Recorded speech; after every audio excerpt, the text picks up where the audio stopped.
Welcome back to Infinite Love. My name is Kate, and I'm just sitting here enjoying all of this coziness as I stare out the window to the absurdity of weather in Chicago. Have you ever had one of those days where you're just snuggled on the couch and not a care in the world, not a thought in your head, honestly. You're just so relaxed. Part of you does wish that you could just close your eyes and fall asleep. The other part of you has this resilience in you that wants to just keep moving forward, doing something. It's a debacle in my head, let me tell you. But that's kind of where this episode's going to take you this week, because the last couple weeks have been like that, honestly. It's been a whirlwind, and I know I said that last episode, but it's still a whirlwind. I know I spoke the other episode about how I had quit drinking. And I know I was only a social drinker, and it was more so because it felt right. I felt better. My headspace was better. And anytime I did drink, even if it was one or two, I always felt like I was taking steps backwards. And what I mean by this is my mind would just start to race. And even that slightest ounce of numbness alcohol can give you, to me, it's almost opposite, like Benadryl. I can't take Benadryl because I'll be hyper at night. So if I take it, it has to be during the day because it has the opposite effect. Same with alcohol is it doesn't numb me. It tries to, but yet it overstimulates me in a way of overthinking, overfeeling, overanalyzing. And that's pretty much why when I began the whole self-healing journey and I would find myself out socializing here and there, and I would hate it. I would just hate that feeling as things were surfacing or coming to surface, I should say. And it could be something very simple, nothing crazy. But in my mind, it was that lack of control as well as that overwhelming sensation of, I don't like this feeling. I don't like this attachment to the past version of me as I was healing. So that's why I simply said, well, why am I doing it? I'm in my 40s. It's not like I'm out raging, all-nighters. I don't have that in me anyways. I mean, I'm sure I'm driven on all my beautiful high energy with it. So honestly, I don't need anything to up my energy. So then I just said, all right, let's let it go. And that happened almost 2 years ago. But here is where things are kind of all over the place for me. I have this urgency going on within me, within my soul, and that's to release everything and anything that no longer serves me. And this was tough, but I quit smoking. I didn't know if I could do it. And I'll tell you, I've been smoking forever and a day. It is disgusting. I know. I will admit it with you. A nasty habit that I've carried on since I was in my early teens. And it's something, my parents have always done. I've always been around it. But it was my addiction, my horrifying addiction of a stress reliever. And I don't even like using that as an excuse, because that's simply what it is. It's an excuse. I gave myself that addiction, and it was ugly and toxic and so not good for my body. But yet I relied on it. I loved it. And so many times I wanted to quit, especially after having surgeries. And I did quit for like 7 months in my high school years, but those were also my darkest years. So I easily went back to it. I had to. That's what I told myself. I know. That's horrible. I'll be the first to admit it. I take full accountability. Horrible, horrible excuses to which I'm trying to no longer give myself. I don't need alcohol as an excuse. I don't need smoking as an excuse. So it'll be 2 weeks tomorrow, no smoking. And I'm actually doing a lot better than I thought I would. But here's where I say the universe has got my back. Because the first 2 days were the hardest. Now, up until that point, I literally would tell myself I'm quitting and then find myself rushing back out to buy a pack of cigarettes because something was going astray and I couldn't handle it. So I needed that. It was, not only was it my release, especially around the work that I do and stressful, but it's also my therapy in a way. Like I would smoke and not even realize I'm smoking because I'm in self-reflection. Very calming. But again, that cannot be my calming therapy. So the first 2 days I quit, I broke down. I was having a real tough time with it. And I know that I was in tears and I was just begging the universe, like, please, I need some assistance here. I can't do this alone. And no, I didn't get the gum or the patch. I had tried it before and I didn't like the effects it had on my body. I'm not a big pill taker, and I'll get into that in a minute. If I don't have to take anything, I won't. It's just something I naturally like to let my body and life take its course when it comes to healing. But if I have to, I will, obviously. After surgery, I did take pain meds because I had to, but that lasted 2 days the most. And then I was like, all right, I'll take ibuprofen or something. I don't like the heavy drugs. But anyways, so I'm crying and I'm, saying this prayer. And lo and behold, the next 4 or 5 days, I'm sicker than a dog. And in my mind, I know it's partly the weather. Like I said, the weather's been going up and down, so my sinuses have been horrific. And obviously being a teacher, you're around all of these common colds, which was running rampant through our program. And a lot of people were calling off sick. So I was, hanging on strong, but I couldn't. So I took a couple days off of work and honestly slept a lot and did other things, cleaned my house, changed my bedding, all that, all that fun stuff. But I realized that a week had gone by, I'm back at work and everything else. And I completely forgot that I quit. It was like snap of the fingers. My prayers were answered. My manifestations came through. And I wasn't overthinking. I wasn't, sitting there driving myself nuts, obsessing over the fact that I needed a cigarette or I needed it. I just needed to get out and get one. No, it was quite the opposite. And I was talking to my cousin and I'm just thinking to myself, like, wow, that really did work. And I totally had forgotten the first 2 days, that I had begged and pleaded, universe, like, give me some assistance. And sure enough, I received it. Now, wasn't expecting it to be, hey, you're going to catch a cold and this is really going to help you. No. But it honestly helped. It did. As much as I don't like being sick, I'm sure nobody does.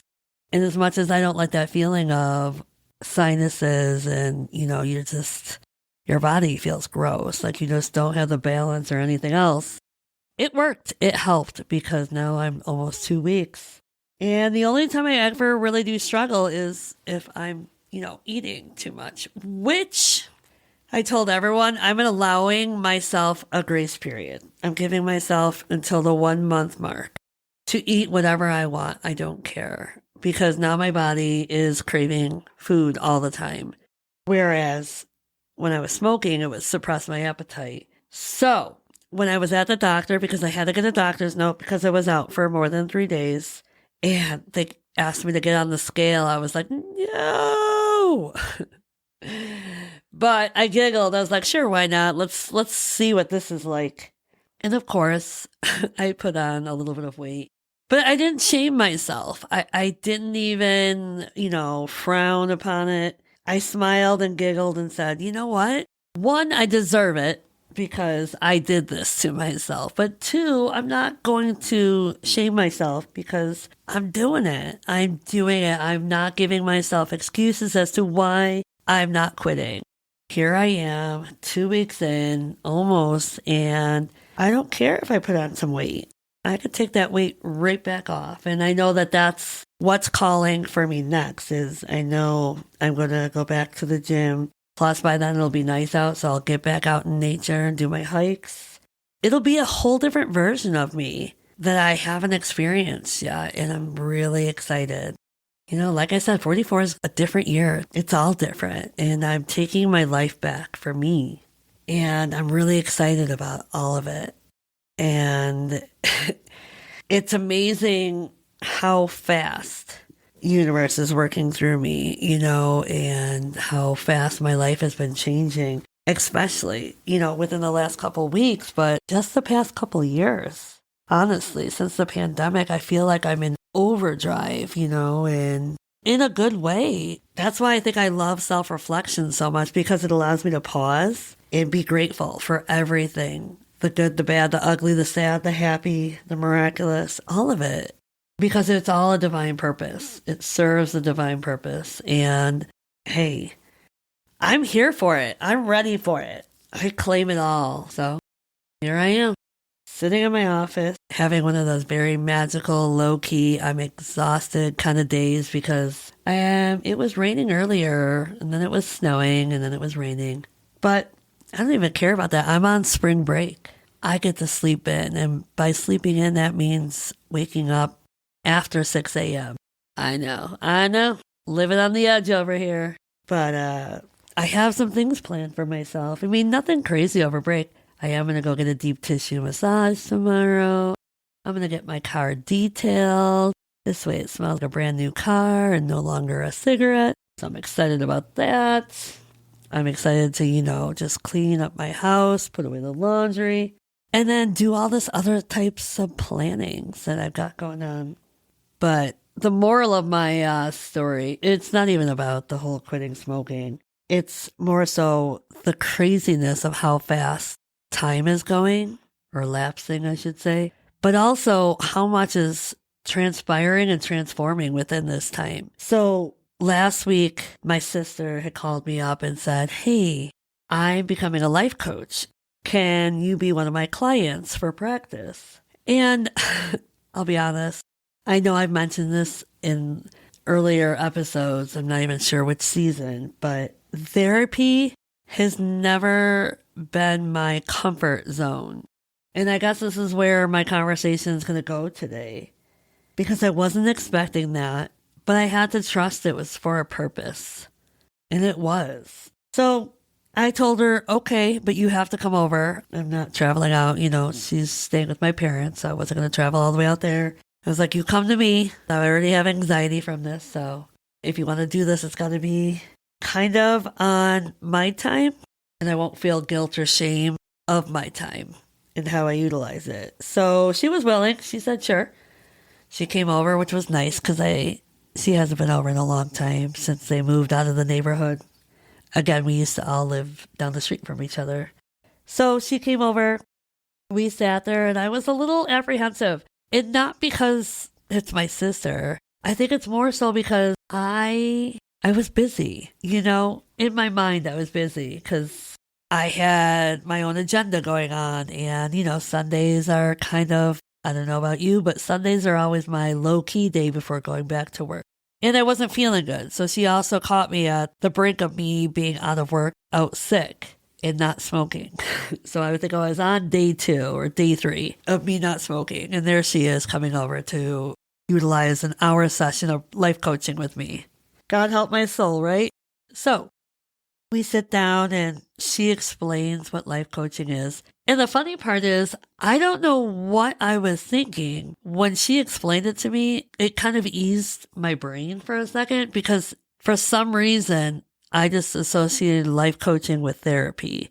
And as she explained that life coaching is about the present and your future goals. And again, I know this because my hairstylist is a life coach and I have other friends that are life coaches, but it was weird how quickly my anxiety blocked that all out. So clearly there's some work to be done when it comes to the inner traumas of my past therapy sessions. So here I am. I'm going to express a little bit of this.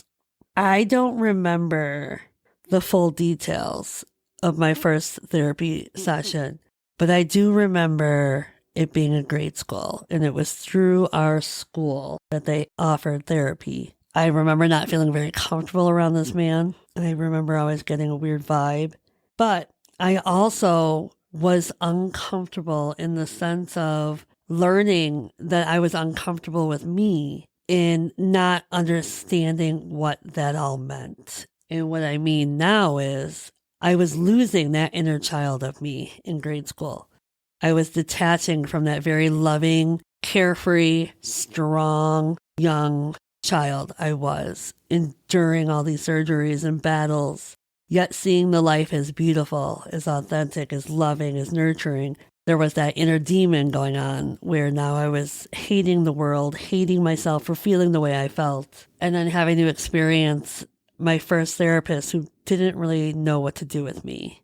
And that became a repeated cycle of therapists who did not know what to do or what to say to work with me on the troubles I was experiencing emotionally within. So yeah, there's that anxiety, and most would say, okay, we'll go to therapy for that. It's one of those, like, I'm stammering through this, but it's a conundrum, because how do you seek out a therapist to talk about how horrible your therapy was in your past? So hence part of the biggest reason I did a lot of this on my own.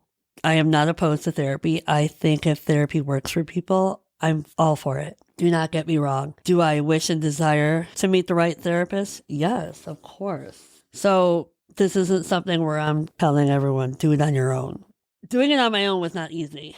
I'm going to tell you that. I felt lost at times, but I knew I had the inner strength and the gifts within me to transmute my darkness into light. Does everyone? Not without some guidance, some assistance, not without therapy. So I always promote therapy is key. Finding the right therapist is key. Finding the right program is key. The resources. Listening to your intuition, that is key.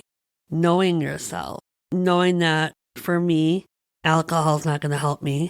Smoking isn't going to help me. They're just ways of masking, numbing, avoiding doing the work. And I don't want those excuses in my life anymore. So my sister and I are sitting there talking. And man, a lot of questions go into life coaching. And she asks, what's your intentions? What are your goals? And I'm kind of looking at her blankly like, what? I got a lot of stuff on my plate, sis. What? It's such a broad statement, but then it wasn't so broad. I said, this is what I'm working on. However, these are the things that are on pause. However, there was a lot of howevers and buts. And she's like, okay, well, what would you like to do to get to that point? I said, well, what are we talking? Like, are we talking in a day, a week, a month, a year? Like, what? The pressure. And I, in my head, was singing that song, which ironically, I was singing that song earlier, was Under Pressure. Ding, ding, ding, ding, ding, ding. That song was in my head way before my sister even came over. And then all of a sudden now I found myself giggling because I'm playing it in my head. And she's like, what are you laughing at? So I tell her. And she's like, yeah, it's a lot, isn't it? I'm like, yeah, slow down. How about that? Slow down. So we go through it. We're talking. We're vibing. And I'm sweating it out because I'm like, wow, there's a lot, to do here. And if there's anything I know, it's to trust myself and know that not to overpressure myself. Pressure is good, but to be overstimulated to the point where it's like you burn out, not so good. So then she had asked me, how would you like me to check in with you? And I kind of looked at her. You can text me, we're sisters. But I stopped right away and I said, whatever you do, don't send me a text that makes me feel pressured. I set this boundary. It came abruptly out of me. I was very direct to her. And she responded, okay, that's fair. How would you like this text? How would you like me to text you? Is there a certain way you want me to approach checking in with you? And she gave me a couple answers. And I stopped and I literally self-reflected within me because I was triggered. Man, was I triggered. And I held my breath, like I caught my breath, and my eyes welled up with tears. And I just kept reevaluating myself. I'm like, where is this trigger coming from? Where am I feeling it? And I knew I was like, my heart and my throat, they both just kind of, whew. And some of it was a good way, and some of it was a shock value, way of an inner wound came up. And I'll reflect more on that in a minute. So I openly expressed to her, give me a second, I'm triggered. And I just kept saying it over and over. I'm like, I cannot believe I'm triggered. I'm like, what is this? And she stops and she looks at me and I crack as I say it. I'm like, I am triggered. Like, where's, and she said the same thing. She's like, well, where do you feel it? And I respond, I'm like, in my heart space, into my throat, and crying, and, like tears flow, when my voice cracks. And I said, wow, that just came abruptly. She's like, I know I heard this abrupt, loud anger in your voice for a second. I said, but I didn't feel angry at you. She's like, oh, I know. She's like, it was almost like you were angry at yourself or you were being protective. And that's when it kind of hit me. And I was like, I think I was. She's like, but you did it right. You set you set a boundary. And by setting a boundary with her, there was that wounded part of me that was expecting a reaction. And I didn't get the reaction. I got a beautiful response of, how would you like? And it threw me off because it was very soothing and I felt heard. And that's where my inner child was happy, I should say, that I expressed a boundary. And it was intimidating because it was new. And then it was release because I let go of the old. And there was a lot that transpired within those few minutes. The whole point of, why would I need to do this life coaching right now? I was there to support my sister, but there's a reason. There's a reason she came to my house in the comforts of my own home. There's a reason she asked so many questions that, oddly enough, triggered something from my past and overwhelmed me. But yet I felt excited in a good way of, okay, this is really going to jumpstart some things for me. And yeah, it was intense. So even when she left, I still released, I still cried, and I still reflected, and I still asked myself some serious questions of my past and where some of that lies within therapy and being questioned and being heard, yet not being heard as a child. As a teenager in therapy, I was forced to go to therapy through my high school, and this therapist pulled out like a Candyland game. Didn't say much, didn't ask many questions, but yet had the response to tell my parents, like, I don't know what to do with her. And in my eyes, thinking like, people waste their money on you. That this is your degree. This is supposed to be your gift. And this is what you do is you don't know what to do with me. Try asking questions. But those sessions made me feel, one, unheard, but two, different. I felt because of how I looked that it intimidated people with not knowing how to handle me. And that's a shame because I'm just like anyone else. I felt like they were dehumanizing me, in a way. And talk about painful, talk about identity crisis to align with already what I'm feeling. You're just adding more fuel to the fire. You're validating everything I'm going through because now you're becoming a part of everything I'm feeling and believing of others, that people will never understand me because they choose to focus on my differences versus just hearing my voice. And that was a lot. There was a lot to go through. As a child in grade school to then as a teenager, I had to go to 2 different therapists, and they both were just god-awful. And all 3 therapy sessions that I went to were all 3 different people, yet 3 of the same. Don't know what to do with her.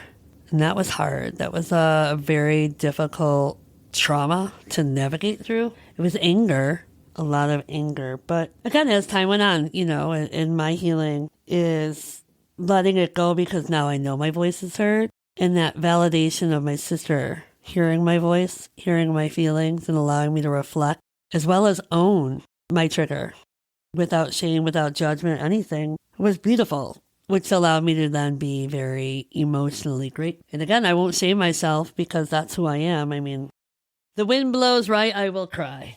And I don't care. I don't. I'm an emotional person, but with so much unconditional love that goes behind those emotions. And it's who I am.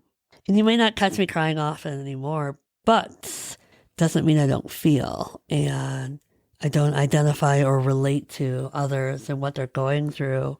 Everyone's experience is different and unique and beautiful. And I hope that by listening to these stories that even if you don't relate, you still allow yourself to be heard through some form of connection. Because your voice matters. And I'll say this till I'm blue in the face. Your life matters. Who you are matters. So don't ever allow anyone to dim your light or to cover your voice. Because what you say needs to be heard. Needs to be heard by your inner child. Needs to be heard by someone who's inspired by your story, by your light, by your presence. That's how the world should work. We should be out here shining our light for others.